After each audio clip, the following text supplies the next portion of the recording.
अस्सलाम वालेकुम रहमतुल्लाहि वबरकातुहू। प्यारे बच्चों, आप लोगों का मुताला सीरीज़ नीट इम्तिहान की तैयारी में इस्तकबाल है। मैं हूँ शेख जावेद अहमद और मैं आप लोगों की हेल्प कर रहा हूँ नीट एग्ज़ाम की तैयारी में। प्यारे बच्चों, हम जो सबक हम पढ़ रहे हैं वो है तौरीस की सालमाती बुनियाद, मॉलिक्यूलर बेसिस ऑफ इनहेरिटेंस। और ये चैप्टर मैंने लास्ट टाइम भी बताया कि बहुत इंपॉर्टेंट है इस एतबार से कि लास्ट एग्ज़ाम जो हुए उसमें यहाँ से तकरीबन 6% क्वेश्चन बने हैं, यानी तकरीबन 5 से 6 क्वेश्चन यहाँ से बने हुए, यानी 20 से 25 मार्क के क्वेश्चन यहाँ से बनने के चांसेस होते हैं। अभी तक हमने जो स्टडी किया तो वो हमने बेसिक स्टडीज की। नाउ बच्चों, आज हम जो डिस्कस करने वाले हैं ये बहुत इंपॉर्टेंट है और बहुत एक्सपेरिमेंटल है, बहुत ज़्यादा तजुर्बे पे बेस्ड है। यानी हम हमेशा सिर्फ सुनते हैं एक्सपेरिमेंट, लेकिन यहाँ पर बताया गया है कि कैसे एक्सपेरिमेंट्स किए जाते हैं। तो आप लोगों के लिए इस चैप्टर में ये सबसे इम्पोर्टेंट पॉइंट मेरे नज़दीक इसलिए है कि आपको एक सेंस डेवलप होगा, आपको समझ में आएगा कि तजुर्बात किए कैसे जाते हैं, तजुर्बात करने के लिए क्या सोचना पड़ता है, किस अंदाज में सोचना पड़ता है, आपके पास अवेलेबल रिसोर्स है उनका इस्तेमाल आप कैसा कर सकते हैं। तो ये बहुत इंपॉर्टेंट पॉइंट है आज जो हम डिस्कस करने वाले हैं कि कैसे साइंटिस्ट ने अलग अलग इसमें दिमाग लगाकर एक्सपेरिमेंट्स किए। नाउ तो ये जो एक्सपेरिमेंट है ये एक्सपेरिमेंट किससे मुतालिक है? ये एक्सपेरिमेंट मुतालिक है जीनी मादे की तलाश में। जीनी मादे की तलाश में, जीनी मादे की तलाश में मतलब हमारे बॉडी के अंदर कौन सा मटेरियल है जो पेरेंट्स से ऑफस्प्रिंग में, जो पेरेंट्स से बच्चों के अंदर इंफॉर्मेशन को ले जाने का काम करता है। तो ये बहुत बड़ा क्वेश्चन है और इस क्वेश्चन को सॉल्व करने के लिए कई सारे एक्सपेरिमेंट हुए, जिसके बाद हमको मालूम पड़ा है कि हमारे बॉडी के अंदर एक मटेरियल है। वो मटेरियल कौन है? डीएनए।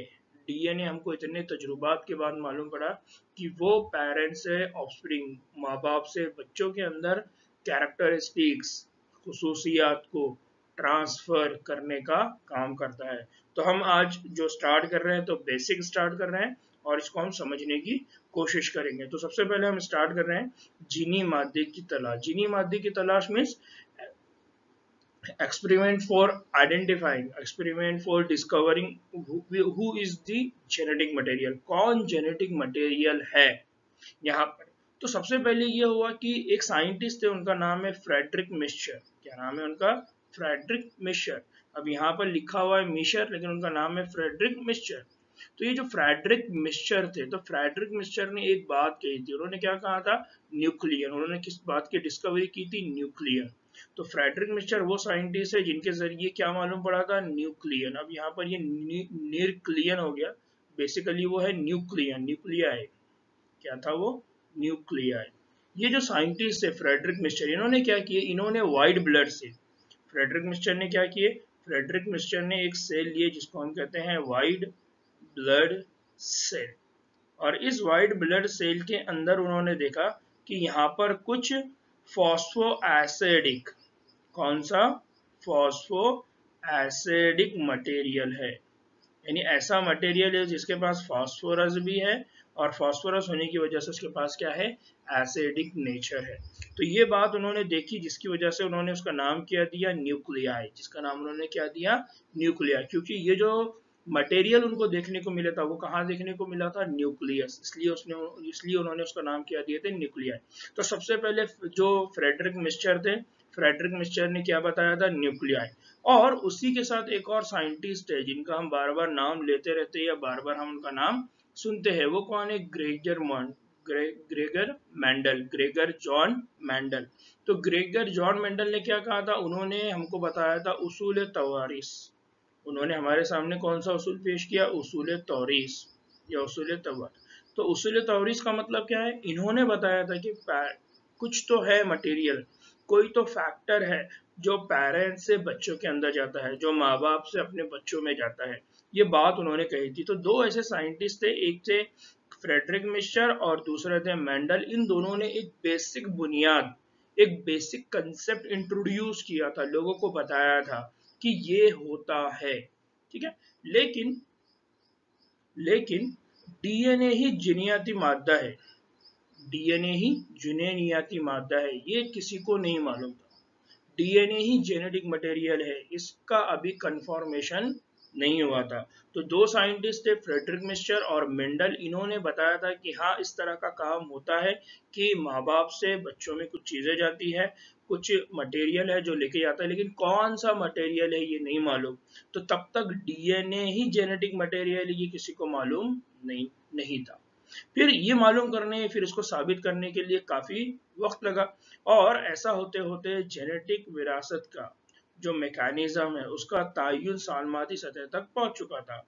तो ये 62-91 की बात है जब ये बात मालूम पड़ी कि जेनेटिक विरासत का मैकेनिज्म और उसका सालमाती बुनियाद लोगों ने, साइंटिस्ट ने इंट्रोड्यूस करे, साइंटिस्ट ने समझाया। फिर और ये हुआ कि ग्रेगर मेंडल, वाल्टर स्टर्न, आप लोग आगे चल के इसको और पढ़ेंगे, Walter Stern, Thomas Hunt Morgan, Morgan का बहुत इंपॉर्टेंट है इसका एक्सपेरिमेंट है, और इसी के अलावा और दिगर साइंसदान है। तो उन्होंने क्या किए, एक्सपेरिमेंट्स की, और एक्सपेरिमेंट करके उन्होंने क्या कहा कि क्रोमोसोम होता है, उन्होंने क्या कहा, क्रोमोसोम होता है जो अक्सर खलियों के मरकजे में पाया जाता है। तो अब ग्रेगर मंडल, उसके बाद वाल्टर स्टर्न, उसके बाद थॉमसन हंटिन मॉर्गन, ये सब आए, लेकिन हो क्या रहा था, हो ये रहा था कि हर कोई आता था और एक बेसिक कंसेप्ट या सालमात की बुनियाद पे बेसिक चीज क्या होती है वो किसी ने नहीं बताया। तो जब लोग आए तो उन्होंने सिर्फ क्रोमोसोम के हद तक कि हाँ कुछ होता है, कोई मटेरियल होता है, वो कंडेंस फॉर्म में होता है, वो स्ट्रॉन्ग फॉर्म में होता है, उसको अगर आप कलर करेंगे तो वो कलर हो जाएगा, इस तरह की बातें लोगों ने कही। लेकिन कोई भी इस लेवल तक नहीं पहुंच सका कि वो ये बताए कि इसके अंदर क्या होता है, कार्बन, हाइड्रोजन, ऑक्सीजन, ये कार्बन हाइड्रोजन मिलके क्या बनाते हैं, इस तरह की बात किसी ने नहीं की थी। फिर अभी भी ये क्वेश्चन बाकी था, और लेकिन इस सवाल का जो जवाब है, यानी इतना होने के बाद भी इस सवाल का जवाब कि कौन सा सालमा, कौन सा सालमा दरअसल जीनी यानी जेनेटिक मटेरियल अभी तक है नहीं मिल पाया। तो अभी तक बड़ा क्वेश्चन ये था कि जेनेटिक मटेरियल कौन है, इसका क्वेश्चन लोगों के माइंड में, साइंटिस्ट के माइंड में अभी भी था। अब इस क्वेश्चन को सॉल्व करने के लिए किस तरह से जद्दोजहद हुई, इस क्वेश्चन को सॉल्व करने के लिए किस तरह से मेहनत, तो यहाँ पर यह हुआ कि डीएनए जेनेटिक मटेरियल है, डीएनए जेनेटिक मटेरियल है या नहीं है, इस बात को साबित करने के लिए 3 अलग अलग तजुर्बे किए गए। तो इतने पूरे दौर के अंदर 3 बड़े बड़े तजुर्बे हुए। इन 3 बड़े बड़े तजुर्बे के नाम क्या है, तो सबसे पहला तजुर्बा जिसको कहा जाता है ग्रिफिथ एक्सपेरिमेंट। सबसे पहला तजुर्बा कौन सा है, ग्रिफिथ का तजुर्बा या ग्रिफिथ एक्सपेरिमेंट। दूसरा तजुर्बा हुआ एवरी मैकलॉयड मैककार्टी, ये 3 साइंसदान, इनका नाम है एवरी मैकलॉयड मैककार्टी, इन 3 साइंसदानों के नाम पर इस एक्सपेरिमेंट का नाम है, और इस एक्सपेरिमेंट को कहा था एवरी मैकलॉयड एंड मैककार्टी। फिर इसके बाद एक और साइंटिस्ट आए जिनका नाम है हर्शे एंड मार्था चेस।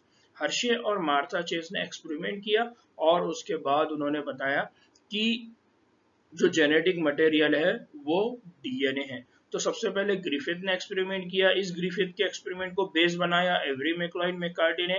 फिर एवरी मैकलॉयड मैककार्टी के एक्सपेरिमेंट को बेस किसने बनाया, हर्शे एंड मार्था चेस ने। और फिर इन्होंने बताया कि DNA is a genetic material, फिर उन्होंने बताया कि डीएनए क्या है, जेनेटिक मटेरियल है। तो बच्चों हम ये तीनों भी एक्सपेरिमेंट को डिटेल में 1 बाय 1 पढ़ेंगे ताकि हमारा कंसेप्ट भी क्लियर हो, नीट एग्जाम में यहाँ से अगर क्वेश्चन आते हैं तो हम उनको आसानी से सॉल्व कर सकें, और इसके साथ साथ हम हमारी लाइफ में भी तहकीक को, एक्सपेरिमेंट्स को, तजुर्बात को हमारी रूटीन बनाएं, हमारी हैबिट बनाएं, इसको भी हम अपने अंदर इन एक्सपेरिमेंट के जरिए लाने की कोशिश करेंगे। यहाँ से हम ये मोटिवेशन लेंगे कि जिंदगी में अगर कभी हमको मौका मिले साइंटिस्ट बनने का तो हम बिल्कुल साइंटिस्ट बनेंगे और ऐसे अच्छे तजुर्बात करेंगे कि लोगों को मरते दम तक, क़यामत तक लोगों को इससे फायदा पहुंचे। जो सबसे पहला जो एक्सपेरिमेंट है उस एक्सपेरिमेंट को कहा जाता है ट्रांसफॉर्मिंग प्रिंसिपल। और ये जो ट्रांसफॉर्मिंग प्रिंसिपल आया, ये कहाँ से आया, ये आया ग्रिफिथ के एक्सपेरिमेंट से। कहाँ से आया, ये ग्रिफिथ के एक्सपेरिमेंट से। नाउ ग्रिफिथ के एक्सपेरिमेंट से ये पूरा प्रिंसिपल आया और इसका नाम है ट्रांसफॉर्मिंग प्रिंसिपल। ये जो ग्रिफिथ है, यहाँ पर मैंने उनकी इमेज रखा है, फ्रेडरिक ग्रिफिथ। ना बच्चों, सबसे पहले क्या हुआ, जो फ्रेडरिक ग्रिफ थे उन्होंने क्या किया, फ्रेडरिक ग्रिफ ने स्ट्रेप्टोकोकस निमोनिया, कौन से बैक्टीरिया को लिया उन्होंने, स्ट्रेप्टोकोकस निमोनिया। ये स्ट्रेप्टोकोकस निमोनिया ये बैक्टीरिया क्या करता था, इसकी वजह से निमोनिया पैदा होता था, इसकी वजह से कौन सी बीमारी होती थी, निमोनिया। और उन्होंने अपने तजुर्बे में इसको इस्तेमाल किया 1928 में। ये बहुत इंपॉर्टेंट है, इसको याद रखना कि ग्रिफिथ ने जो एक्सपेरिमेंट किया वो कब किया उन्होंने, 1928 में। तो फ्रेडरिक ग्रिफ ने क्या किया, बैक्टीरिया में ट्रांसफॉर्मेशन का मौजज़ाती मुशाहिदा किया। उन्होंने यहाँ पर बैक्टीरिया के अंदर ट्रांसफॉर्मेशन, ना बच्चों ट्रांसफॉर्मेशन क्या होता है, ट्रांसफॉर्मेशन का मीनिंग क्या होता है, मैं इसको आगे समझाऊंगा, ठीक है। सिर्फ यहाँ पर इतना सुन लीजिए कि ये जो ग्रिफिथ थे, ग्रिफिथ ने स्ट्रेप्टोकोकस निमोनिया बैक्टीरिया को सेलेक्ट किया, उन बैक्टीरिया को लेके उन्होंने तजुर्बा किया, और तजुर्बा करने के बाद उन्होंने एक प्रिंसिपल दिया, उस प्रिंसिपल का नाम है ट्रांसफॉर्मिंग प्रिंसिपल। इसको याद रखिए, एग्जाम में पूछा जाता है। नाउ इस एक्सपेरिमेंट में होता क्या था, इस एक्सपेरिमेंट में होता यह था कि एक जिंदा उज़वी है यानी बैक्टीरिया, बैक्टीरिया के अंदर क्या होती थी, तभी तब्दीली यानी फिजिकल चेंज। जैसा हम है ना, हम क्या करते, बहुत ज्यादा खाते हैं तो हम मोटे हो जाते हैं, या हम कम खाते हैं तो हम दुबले हो जाते हैं।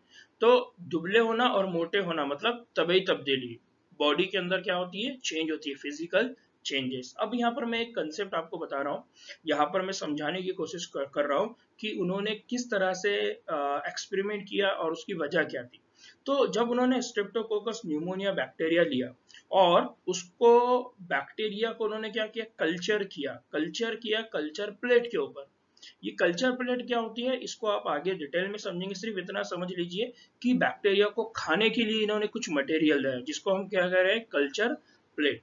तो उनको है ना कुछ चमकीली छोटी हमवार कॉलोनियां मिली।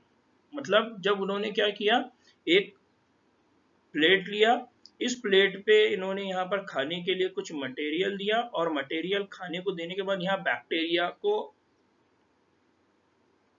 ऐड कर दिया। ये बैक्टीरिया ने यहाँ पर जो भी खाना मौजूद था उस खाने को यूज किया। खाने को यूज करने के बाद कुछ जो बैक्टीरिया थे उनकी यहाँ कॉलोनीज बनी, ठीक है, उनकी कॉलोनीज बनी। और ये जो कॉलोनीज थी, ये कॉलोनीज, कुछ कॉलोनी ऐसी थी जो चमकीली थी, कुछ कॉलोनी कैसी थी, चमकीली थी, छोटी हमवार थी, और उस कॉलोनी को उन्होंने कहा एस। उन्होंने क्या कहा उसको, एस। दूसरी कॉलोनी थी जो कि गैर हमवार थी, और उन कॉलोनी को उन्होंने कहा आर। उन कॉलोनी को उन्होंने क्या कहा, आर। एस और आर का मतलब क्या है, एस का मतलब है स्मूथ, एस का मतलब है स्मूथ यानी हम जिसको कह रहे थे हमवार, और आर का मतलब क्या है, आर का मतलब है रफ, आर का मतलब क्या है, रफ, जिसको हम कह रहे थे गैर हमवार, जिसको हम क्या कह रहे हैं, गैर हमवार। तो यहाँ दो चीजें याद रखना है कि उन्होंने स्ट्रेप्टोकोकस बैक्टीरिया लिया, और उस स्ट्रेप्टोकोकस बैक्टीरिया के अंदर उनको क्या देखने को मिला, उस स्ट्रेप्टोकोकस बैक्टीरिया के अंदर एक बैक्टीरिया की कॉलोनी को उन्होंने एस कहा, दूसरी बैक्टीरिया की कॉलोनी को उन्होंने क्या कहा, आर। फिर क्या हुआ, उन्होंने क्या किया कि इसको तलाश किया कि यार ये रफ क्यों है और ये स्मूथ क्यों है। तो उनको मालूम पड़ा कि जो एस स्टैंड है, जो एस स्टेन है, जो एस टाइप के बैक्टीरिया है, उनमें क्या है, उनमें है पॉलीसैकेराइड, उनमें क्या है, पॉलीसैकेराइड। तो ये जो एस स्ट्रेन है इनके अंदर उनको क्या देखने को मिला, पॉलीसैकेराइड। और पॉलीसैकेराइड ये बेसिकली क्या बनाती थी, ये बनाती थी म्यूकस का गिलाफ। वो क्या बनाती थी, उसके सराउंडिंग में गिलाफ, क्या बनाती थी सराउंडिंग में गिलाफ। और जो आर थी, उस आर के अंदर क्या नहीं था, गिलाफ नहीं था। तो एक में गिलाफ था और दूसरे में गिलाफ नहीं था। तो यहाँ बेसिकली उन्होंने नाम किस बेसिस पे दिए, गिलाफ। तो गिलाफ जिसके अंदर हमवार, जिसके अंदर ना हमवार है उन्होंने उसको क्या कहा, रफ, और जिसके अंदर गिलाफ हमवार है उसको उन्होंने क्या कहा, एस। तो यहाँ पर दो टाइप के बैक्टीरिया उनके सामने इंट्रोड्यूस हुए। तो बेसिक कंसेप्ट याद रखना है, स्ट्रेप्टोकोकस बैक्टीरिया उन्होंने लिया। उस स्ट्रेप्टोकोकस बैक्टीरिया के अंदर दो टाइप के बैक्टीरिया है, एक वो है जिनके पास हमवार सतह है, और वो है जिसके पास गैर हमवार सतह है। तो जिसके पास हमवार सतह उन्होंने उसको कहा स्मूथ यानी एस, और जो गैर हमवार है उसको उन्होंने कहा रफ यानी आर। फिर क्या हुआ, ये जो एस स्ट्रेन थी, एस स्ट्रेन, ये एस स्ट्रेन इन्फेक्टेड है, ये एस स्ट्रेन कैसी थी, इन्फेक्टेड थी, ये मोहल्लिक है। एस स्ट्रेन कैसी है, मोहल्लिक, और आर स्ट्रेन कैसी है, गैर मोहल्लिक। अब इनको ये कैसे मालूम पड़ा कि एस स्ट्रेन मोहल्लिक है और आर स्ट्रेन गैर मोहल्लिक है? उसकी वजह ये है कि उन्होंने क्या किया, एस स्ट्रेन से उन्होंने इन्फेक्ट किया। किसको इन्फेक्ट किया, उन्होंने चूहे को। जैसे ही उन्होंने एस स्ट्रेन चूहे की बॉडी के अंदर डाला, उस चूहे को इन्फेक्ट किया, तो उसको निमोनिया हो गया। उसको कौन सी बीमारी हो गई, निमोनिया। और निमोनिया होने की वजह से वो जो चूहे थे वो मर गए। फिर उन्होंने क्या किया, आर स्ट्रेन लिया, आर स्ट्रेन से उन्होंने चूहे को इन्फेक्ट किया, लेकिन उसके अंदर क्या नहीं हुआ, निमोनिया नहीं हुआ। इसका मतलब उसकी मौत नहीं हुई। तो बेसिक कंसेप्ट याद रखना है, स्ट्रेप्टोकोकस निमोनिया ग्रिफिथ ने लिया। उस स्ट्रेप्टोकोकस के अंदर एक एस स्ट्रेन है, एक आर स्ट्रेन है। जब एस स्ट्रेन को उन्होंने चूहे की बॉडी के अंदर इंट्रोड्यूस किया, चूहे की बॉडी में डाला, तो उस चूहे को बीमारी हो गई। कौन सी बीमारी हो गई, निमोनिया, और उसकी वजह से उसकी क्या हो गई, मौत। दूसरे चूहे के अंदर उन्होंने आर स्ट्रेन यानी आर टाइप के बैक्टीरिया को डाला, लेकिन उसको कोई निमोनिया नहीं हुआ, उसकी कोई मौत नहीं हुई। तो ये उनका पहला एक्सपेरिमेंट था। ये उनका कौन सा एक्सपेरिमेंट था, पहला एक्सपेरिमेंट था। तो यहाँ पर देखिए, एस स्ट्रेन को उन्होंने चूहे के बॉडी में इंजेक्शन किया, जिसकी वजह से चूहा मर गया। आर स्ट्रेन लिया उन्होंने, आर स्ट्रेन चूहे के बॉडी में इंजेक्ट किया, लेकिन उसकी वजह से चूहे की मौत नहीं हुई। तो ये उनका एक्सपेरिमेंट था ना। फिर उन्होंने क्या किया, ग्रिफिथ ने फिर क्या किए, जो बैक्टीरिया थे, उन बैक्टीरिया को क्या किया, बहुत ज्यादा टेम्परेचर पे गर्म किया। और गर्म करने की वजह से क्या हो गया, शरीर शदीद हरारत हो गई, और शदीद हरारत की वजह से वो क्या हो गए, मर गए। तो ग्रिफिथ ने क्या किए, जो बैक्टीरिया थे, उस बैक्टीरिया में भी स्पेशली एस टाइप के जो बैक्टीरिया थे, उनको टेम्परेचर पे गए। उन्होंने क्या किया, जो एस टाइप के बैक्टीरिया है, जो एस टाइप के बैक्टीरिया है, उनको क्या किया, हीट किया। उनको क्या किया, हीट किया, उनको हरारत दिया, और हरारत देने की वजह से उनकी क्या हो गई, मौत। उनकी क्या हो गई, मौत।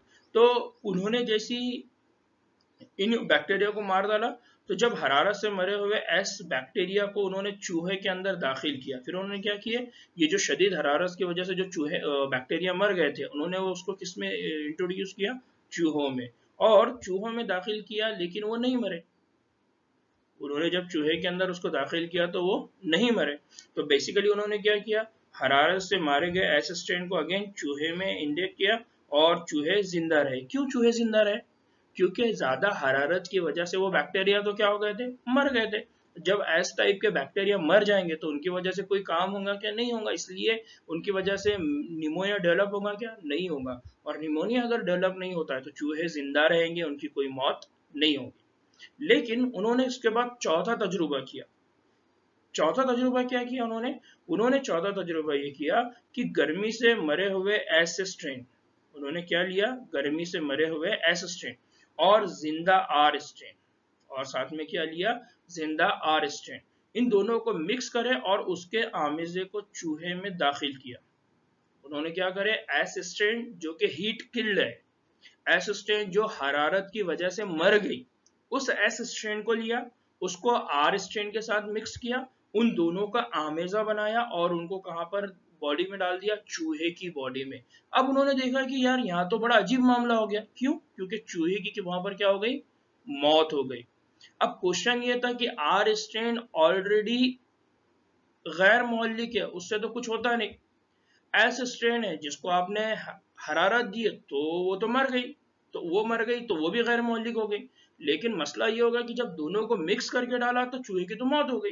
तो इसका मतलब यहाँ पर कुछ ना कुछ चेंजेस हुआ, यहाँ पर कुछ ना कुछ तब्दीली हुई। अब वो तब्दीली क्या थी, उसमें ग्रिफिथ का माइंड दौड़ने लगा। ग्रिफिथ सोचने लगे कि यार ऐसा क्यों हुआ। तो फिर उन्होंने क्या किया, उन्होंने मरे हुए चूहों में जिंदा एस बैक्टीरिया भी अलग किया। अब प्रॉब्लम ये हो गई कि यार मैंने तो, यानी ग्रिफिथ क्या सोच रहा है कि मैंने तो एस स्ट्रेन वो डाली थी जो मर गई, एस स्ट्रेन मैंने वो डाली थी जिसको मैंने टेम्परेचर के जरिए क्या कर दिया था, किल कर दिया था। लेकिन वो जो मरा हुआ चूहा है, अब उस मरे हुए चूहे का पोस्टमार्टम करे, तो मरे हुए चूहे के पोस्टमार्टम के अंदर तो मेरे को जिंदा एस टाइप के बैक्टीरिया मिल रहे हैं। तो ये जो क्वेश्चन था, ये बहुत बड़ा, ये जो सवाल था, ये बहुत बड़ा सवाल था उनके नजदीक, कि मैंने तो एस बैक्टीरिया, एस टाइप के बैक्टीरिया, वो तो डेड वाले बैक्टीरिया इंट्रोड्यूस किए थे, लेकिन अब मेरे को तो जिंदा वाले मिल रहे हैं, तो ऐसा क्यों हुआ? ये जो क्वेश्चन था, इस क्वेश्चन को ढूंढते ढूंढते ढूंढते वो ट्रांसफॉर्मिंग प्रिंसिपल के पास पहुंचे। तो बच्चों यहाँ पर बेसिक कंसेप्ट याद रखना है, मैं दोबारा आपको एक बार और एक्सपेरिमेंट समझा रहा हूँ। एक्सपेरिमेंट में क्या हुआ, सबसे पहले उन्होंने क्या किया, रफ स्ट्रेन लिए। रफ स्ट्रेन कैसा था, नॉन विरुलेंट, नॉन विरुलेंट मतलब गैर मुहल्लिक। और जब उन्होंने चूहे के बॉडी में इंट्रोड्यूस किया तो चूहा कैसा था, जिंदा था। दूसरा उन्होंने क्या लिया, स्मूथ स्ट्रेन। स्मूथ स्ट्रेन कैसा था, विरुलेंट था, यानी मुहल्लिक था, उसकी वजह से क्या हो जाएगी, बीमारी हो जाएगी। तो उन्होंने जब चूहे की बॉडी में उसको इंट्रोड्यूस किया तो चूहे की क्या हो गई, डेथ हो गई, चूहा वहां पर मर गया। थर्ड एक्सपेरिमेंट उन्होंने क्या किया, थर्ड एक्सपेरिमेंट उन्होंने ये किया कि वो जो एस स्ट्रेन थी, जो स्मूथ स्ट्रेन थी, उसको क्या किया, हीट किल किया, उसको हीट दिया, हरारत दिया, जिसकी वजह से वो बैक्टीरिया की डेथ हो गई। अब जब उन्होंने उस चूहे के अंदर उसको इंट्रोड्यूस किया तो चूहे की डेथ नहीं हुई, क्योंकि बैक्टीरिया कैसे थे, नॉन विरुलेंट हो गए थे, टेम्परेचर की वजह से वो मर गए थे, इसलिए वो अब वो भी क्या बन गए थे, गैर मुहल्लिक। ना चौथा एक्सपेरिमेंट उन्होंने क्या किया, चौथा एक्सपेरिमेंट उन्होंने ये किया कि उन्होंने आर स्ट्रेन को किसके साथ मिक्स कर दिया, एस स्ट्रेन। लेकिन ये एस स्ट्रेन कैसी थी, ये एस स्ट्रेन डेड थी, ये असिस्टेंट कैसी थी, डेड थी। डेड कैसी थी, ये हीट किल्ड थी, कैसी थी, हीट किल्ड थी। जब उन्होंने इन दोनों को इंट्रोड्यूस किया चूहे की बॉडी में, तो उनके माइंड में ये था कि आर स्ट्रेन तो गैर मुहल्लिक है और एस स्ट्रेन मैंने टेम्परेचर से उसको मार डाला तो ये भी गैर मुहल्लिक है, तो दोनों भी गैर मुहल्लिक चीजें मैं चूहे की बॉडी में क्या कर रहा हूँ, इंटर कर रहा हूँ, इसलिए चूहे ने क्या रहना चाहिए, जिंदा। लेकिन हुआ क्या, चूहा मर गया। अब चूहा जब मर गया तो चूहे के अंदर जब उन्होंने चेक किया तो उनको क्या देखने को मिल रहा है, इस मरे हुए चूहे के अंदर उनको क्या मिल रहे हैं, एस टाइप के बैक्टीरिया। और ये एस टाइप के बैक्टीरिया भी कैसे है, जिंदे है। तो ये जो अचंबे का, ये जो अचंबा था, या क्या बोलेंगे यार इसको, अचंबा नहीं, अच्छा वर्ड बोलेंगे, मतलब ये जो क्वेश्चन था उनके पास, अच्छा जो भी बोलते हैं, तो उनके पास ये बहुत बड़ा क्वेश्चन बन गया कि यार ये एस टाइप के बैक्टीरिया जिंदा कैसे हो गए, मैंने तो इनको किल कर दिया था। अब ये जो क्वेश्चन था, इस क्वेश्चन को सॉल्व करते करते वो कहां पहुंचे, ट्रांसफॉर्मिंग प्रिंसिपल। नाउ अब क्या हुआ, उन्होंने नतीजा निकाला। जैसा हम कोई भी काम करते हैं तो हम आखिर में क्या निकालते हैं, नतीजा, हम रिजल्ट निकालते हैं, हम अपने ऑब्जर्वेशन को जज करते हैं, हम देख रहे हैं तो उसको हम क्या करते हैं, एनालाइज करते हैं, उसके ऊपर सोचते हैं और फिर एक नतीजा निकालते हैं, एक रिजल्ट निकालते हैं। तो उन्होंने नतीजा अक्स किया। उन्होंने क्या नतीजा अक्स किया कि जो आर स्ट्रेन बैक्टीरिया थी, जो आर स्ट्रेन बैक्टीरिया थी और गर्मी से मरे हुए एस स्ट्रेन बैक्टीरिया थे, इनके अंदर क्या हो गया, ट्रांसफॉर्मेशन हो गया। इनके अंदर क्या हो गया, ट्रांसफॉर्मेशन हो गया, उनके अंदर क्या हो गई, तब्दीली। तो जो आर स्ट्रेन थे, जो आर स्ट्रेन थे, आर स्ट्रेन गर्मी से मरे हुए एस स्ट्रेन बैक्टीरिया के जरिए या बैक्टीरिया की वजह से क्या हो गए, ट्रांसफॉर्म हो गए। किसमें ट्रांसफॉर्म हो गए, एस स्ट्रेन में। तो उन्होंने पहला नतीजा क्या निकाला कि आर स्ट्रेन है, ये आर स्ट्रेन किसमें चेंज हो गई, एस स्ट्रेन में। आर स्ट्रेन किसमें चेंज हो गई, एस स्ट्रेन में। इसका मतलब पहले ये क्या थी, पहले ये गैर मुहल्लिक थी और बाद में ये क्या बन गई, मुहल्लिक। पहले ये गैर मुहल्लिक थी, बाद में क्या बन गई, मुहल्लिक। पहले ये क्या थी, अविरुलेंट, और अब ये क्या हो गई, विरुलेंट। ये क्या हो गई, विरुलेंट। फिर गर्मी से मरे हुए बैक्टीरिया से ट्रांसफॉर्मिंग जूस, यानी कोई तो मटेरियल है, कोई तो मटेरियल है जो एस स्ट्रेन से किसमें चला गया, आर स्ट्रेन में।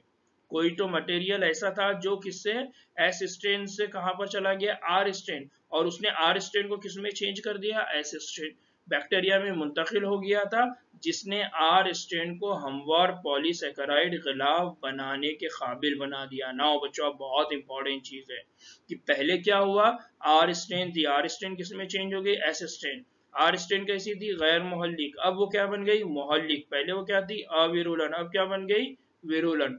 तो आर स्ट्रेन को गैर मुहल्लिक से मुहल्लिक बनाने का काम किसने किया, गैर मुहल्लिक से मुहल्लिक बनाने का काम किसने किया, पॉलीसेकेराइड। किसने किया, पॉलीसेकेराइड। ये बहुत इंपॉर्टेंट चीज है, किसने किया, पॉलीसेकेराइड, मतलब उस गिलाफ ने, है ना। तो मैंने इससे पहले ही कहा कि तबई तब्दीली याद आ रहा है, पहले हमने पढ़ा कि तबई तब्दीली यानी फिजिकल चेंज। तो उसके बॉडी के ऊपर पहले क्या नहीं था, कोई कोटिंग नहीं थी, कोई पॉलीसेकेराइड नहीं था।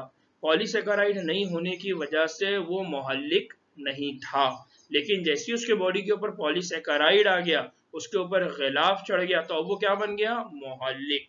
तो यहाँ पर इस प्रिंसिपल को ट्रांसफॉर्मिंग प्रिंसिपल इसलिए कहते हैं क्योंकि आर का ट्रांसफॉर्मेशन, आर की तब्दीली किसमें हो गई, एस में।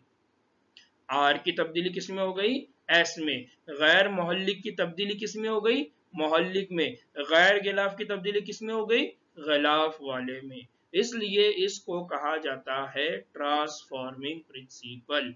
लेकिन अभी भी बड़ा प्रॉब्लम ये था कि वो मटेरियल कौन है, कौन है जिसने इंफॉर्मेशन लेकर आया आर के पास, कौन मटेरियल है जो एस के पास से निकल के आर के पास आया और आर के अंदर चेंजेस हुए और आर जाके चेंज हो गया एस में। तो ये क्वेश्चन अभी भी बाकी था, ये बड़ा सा क्वेश्चन अभी भी बाकी था।